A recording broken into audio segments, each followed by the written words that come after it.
जयकारा बोल मेरे श्री गुरु महाराज की जय। श्री अमर ज्योति दर्शन। कुछ प्रबंधकों ने परस्पर विचार विमर्श किया कि निवास स्थान से इतनी दूर ध्यान भजन के लिए आना कठिन प्रतीत होता है। इसके लिए श्री चरणों में विनय करें कि एक स्थान आवास स्थान के पास भी होना चाहिए। अभी 2-4 दिन ही व्यतीत हुए थे कि पुनः उन्होंने एक दूसरे के साथ अपने विचारों को व्यक्त किया। उन्होंने महापुरुषों की अगम व्यक्त महिमा का गुणगान करते हुए कहा, हम ये समझते थे कि भजनाभ्यास का नित्य नियम पूर्ण करने के लिए इतनी दूर आना अत्यंत कठिन होगा, परंतु ये स्थान तो मानो हमारे तन प्राण में आत्म रूप में स्थित हो गया है। इसका प्रभाव आत्मानंद की अनुभूति सदा आकर्षित करती है और ये स्थान अब समीप ही लगने लगा है।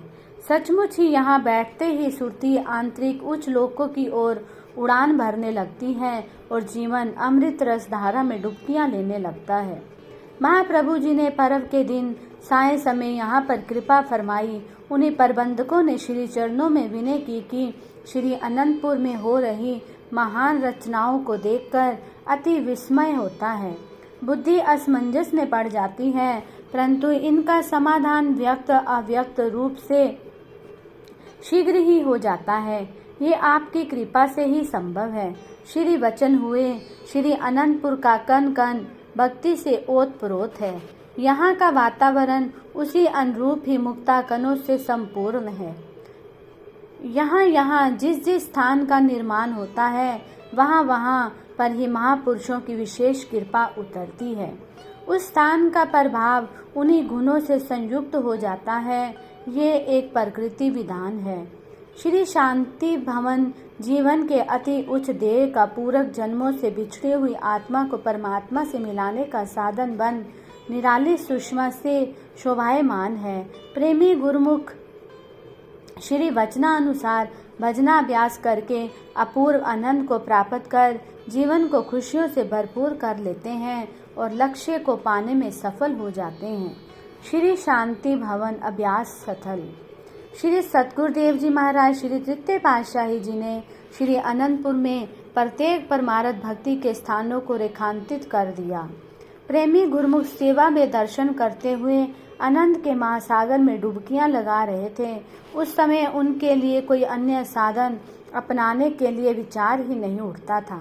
विचारों को उत्पन्न होने का कोई समय मिले तब ना, हम हर समय प्रेम के अवतार प्रेम भरी लीला से प्रभु प्रेम में ओतप्रोत करते थे।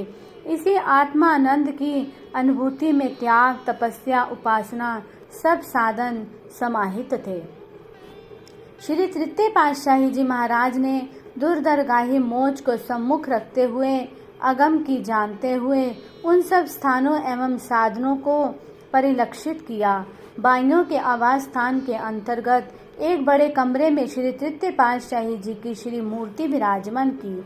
यहाँ पर संक्रांति के शुभ दिन बाइयाँ श्री आरती पूजा करती। इस आवास स्थान से बाहर समीप ही टीन की छत से आच्छादित एक बड़े कमरे का निर्माण करवाया। यहाँ पर भी लकड़ी के बने हुए सिंहासन पर श्री तृतीय पातशाही जी महाराज की पावन प्रतिमा विराजमान थी। बाहर से आई हुई कई बुजुर्ग बाइयाँ एवं संगतें यहाँ पर भजनाभ्यास करती। भगत हितकारी श्री चतुर्थ पातशाही जी महाराज ने बाइयों व भक्तानियों को इसी शांति भवन में बैठकर 1 घंटा भजन करना आवश्यक नियम बतलाया तथा परिपक्वता से इसका पालन करवाया। फरमाया कि सभी स्थायी निवासी एवं सत्संगी महात्मा भाईजन एवं संगते प्रातः श्री परमहंस अद्वैत मंदिर में श्री आरती पूजा के पश्चात अपनी अपनी ओर के श्री शांति भवन में बैठकर सुरत शबद योग का नियम निभाएं और मानव जीवन को सफल करें। परम पुरुष परम ब्रह्म साकार अलौकिक गुण संपन्न श्री परमहंस सतगुरु दाता दयाल जी श्री पंचम पातशाही जी ने कई बार श्री शांति भवन में बैठकर भजनाभ्यास करवाया और मानव जीवन की सफलता एवं पूर्णता का विशिष्ट साधन बतलाया। उस समय छोटा स्थान होने के कारण इसे टीन की छत पर खपरेले डालकर कुछ स्थान आगे बढ़ाया। जैसे जैसे उपयुक्त समय आता गया वैसे वैसे ही उस स्थान को भव्य रूप प्रदान करते गए। आपने सन 1984 में इस भवन निर्माण की नींव रखी। इसे हवादार बनाने के लिए खुले दरवाजे, खिड़कियां व रोशनदान रखवाए। चहुं और बरामदे व प्रांगण के पश्चात परिधि के अंदर फूलों के पौधे लगवाए। इन फूलों की सुगंधि युक्त समीर से मस्तिष्क में तरोताजगी आती है। संगमरमर की शिलाओं से श्री सिंहासन जी के चारों ओर कुछ स्थान का निर्माण करवाया। इसका सेवा कार्य अति तीव्र गति से संपन्न हुआ और ये भव्य भवन 1 वर्ष में बनकर तैयार हो गया। संगमरमर का कार्य धीमी गति से चलता रहा। श्री सतगुरुदेव जी महाराज ने 31 मार्च सन 1985 को शुभ रामनवमी के दिन प्रातःकाल प्रातः स्मरणीय जगत वंदनीय महातपोनिधि ब्रह्मनिष्ठ श्री परमहंस दयाल जी की दिव्य प्रतिमा को इस नवनिर्मित शांति भवन के सुंदर शुभ सिंहासन पर नीच कर कमलों से विराजमान किया। हार पीताम्बर पहनाकर दिव्य स्वरूप को केसर तिलक से सुशोभित किया। श्री आरती पूजा का कार्यक्रम हुआ। महाप्रभु जी ने अपनी दिव्य वाणी में फरमाया, संसार में काल और माया का ऐसा चक्कर चल रहा है कि जीव गफलत की निद्रा में सोकर अपने लक्ष्य को भूल गए हैं, जिसकी वजह से जन्म जन्मांतरों से पीड़ित होते चले आ रहे हैं। जिनके पूर्वले संस्कार होते हैं उनमें अभिलाषा उत्कंठा होती है। वे अपनी निजी वस्तु को प्राप्त कर लेते हैं। वे अपनी खोई हुई वस्तु को पाकर जन्म सार्थ कर लेते हैं। ऐसी पुण्य संस्कारी रूहों के लिए कुदरत की ओर से प्रबंध होता है। उन्हें सतपथ दर्शाने के लिए समय समय पर सत्पुरुषों का ज़हूर होता है। सत्पुरुषों का अवतरण महज इसी काम के लिए होता है। वे जिज्ञासु संस्कारी रूहों को निज घर पहुंचाने के लिए आते हैं, ताकि आत्मा जो कुल मालिक से बिछुड़ गई है उसे सच्चा सुख मिल सके। श्री अनंतपुर दरबार में केवल नाम भक्ति की दौलत ही बांटी जा रही है। गुरुमुख जन अपनी श्रद्धा अनुसार यहाँ से अपनी झोलियाँ भर रहे हैं। जब से श्री अनंतपुर दरबार की रचना हुई, आप सब देख ही रहे हैं कि ये दिन प्रतिदिन बढ़ती ही जा रही है। श्री मंदिर, श्री अनंत शांति भवन, श्री अनंत शांति धाम, ये सब स्थान गुरुमुखों के लिए भक्ति प्राप्त करने का द्वार है। ये श्री शांति भवन इसलिए बना है ताकि गुरुमुख भजना अभ्यास से सुरती को मालिक से मिलाएं, जो कि विषय विकारों में फंसी है। जो नाम की माला को अपनी सुरती में पिरोएगा वह मन माया के गलबे से हटकर मालिक के चरणों में सुरक्षित हो जाएंगे। आप गुरुमुखों के अहोभाग्य हैं जो ऐसा सुअवसर मिला है। गुरुमुख सेवा, दर्शन, सत्संग से जीवन का कल्याण कर लेते हैं। गुरुमुखों के उद्धार के लिए इन स्थानों का निर्माण किया जाता है। इसलिए सबका कर्तव्य हो जाता है कि अधिकाधिक समय देकर भजन ध्यान करें, ताकि अधिकाधिक लाभ प्राप्त हो। चाहे कोई श्री अनंतपुर में रहने वाला है या कोई बाहर रहने वाला है, 1 घंटा भजनाभ्यास हर गुरुमुख के लिए अनिवार्य है। 24 घंटों में से 1 घंटा अवश्य निकालें। इसमें गुरुमुखों की बेहतरी है और जीवात्मा का कल्याण है। महापुरुषों का भी यही उद्देश्य होता है कि गुरुमुख इस सुनहरी वक्त का पूरा लाभ उठाएं। पावन श्री वचन श्रवण कर सबका हृदय रोमांचित हो गया। सबने गुरु महिमा के गीत गाते हुए श्री प्रभु जी का कोटि कोटि आभार प्रकट किया। प्रसाद वितरित हुआ। शुभ मुहूर्त संपन्न होने के पश्चात आप स्वयं भी वहां विराजमान रहे और सब गुरुमुखों को 1 घंटा भजन करने की आज्ञा फरमाई। सबने श्री दर्शन ध्यान करते हुए तेजों में प्रभा को अंतर्मानस में भरते हुए शांत एकांत समय में उस आत्म आनंद को पाया, जिसे हजारों वर्षों की तपस्या करने पर भी प्राप्त नहीं किया जा सकता। श्री आज्ञा अनुसार यहाँ पर प्रातः सायं नियुक्त सेवादार बाइयाँ श्री आरती पूजा करती है। श्री परमहंस अद्वैत मंदिर में श्री आरती पूजा की मधुरम ध्वनि का संबंध यहाँ पर जुड़ा हुआ है, जिससे यहाँ पर बैठे हुए सभी प्रेमी तन्मय होकर हृदय में उल्लास भरते हैं।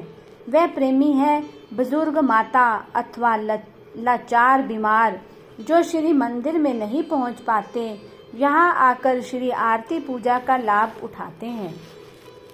इस शांति भवन का निर्माण हो जाने से गुरुमुख जन अधिकाधिक समय भजन ध्यान में व्यतीत कर अपनी आत्मा का कल्याण करने लगे। ये महापुरुषों के जीवों पर अनंत अनंत उपकार है। गुरुमुख यहाँ आकर अपनी सुरती को एकाग्र कर भजना अभ्यास का आनंद लेते हैं। श्री आनंद अमृत कुंड। श्री श्री 108 श्री सतगुरुदेव जी महाराज श्री तृतीय पातशाही जी ने श्री प्रवचन फरमाए थे कि श्री परमहंस अद्वैत मंदिर के चारों कोनों पर श्री आनंद अमृत कुंड होंगे। इन श्री आनंद अमृत कुंडों में से सब लोग चरणामत लेंगे और श्रद्धा एवं भक्ति से पूर्ण हो अपने जीवन का कल्याण करेंगे। इन पावन प्रवचनों को साकार रूप प्रदान करने के लिए श्री श्री 108 श्री सद्गुरु दाता दयाल जी श्री पंचम पातशाही जी महाराज ने इन श्री आनंद अमृत कुंडों की 16 अक्टूबर सन 1990 को पावन कर कमलों से नींव रखते हुए अमृत तुल्य श्री वचनों में फरमाया।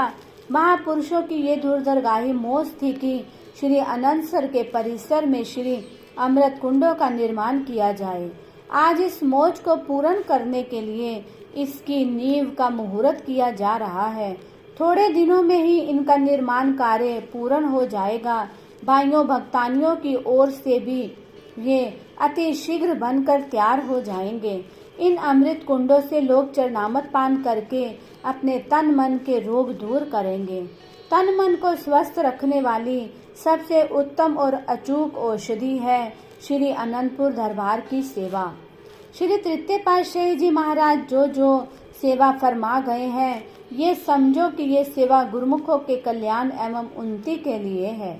सही मायनों में ये सच्चा सुख और सच्चा आनंद प्राप्त करने के साधन है।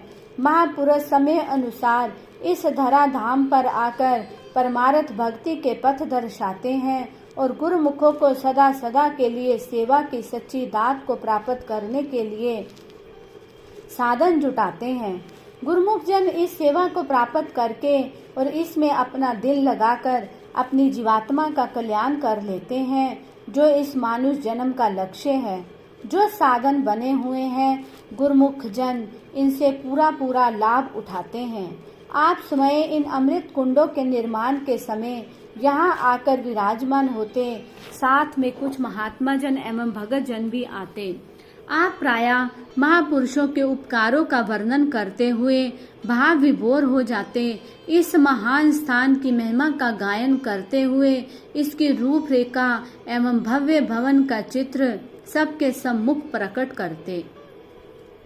श्री चरणों में खड़े हुए महात्मा जन आश्चर्यचकित होकर यही कहते कि सचमुच दुर्धाम के वासी दूर के संदेश को लेकर अवतार धारण करते हैं, परंतु सदैव इस रहस्य को गुप्त रखते हैं। इस समय श्री स्वामी विचार पूर्णानंद जी ने श्री चरणों में विनय की कि प्रभु, इन अमृत कुंडों का निर्माण कार्य तो पूर्ण हो गया है। अब इनका चरणामत पान करवाकर शुभ मुहूर्त निज कर कमलों से करने की कृपा करें।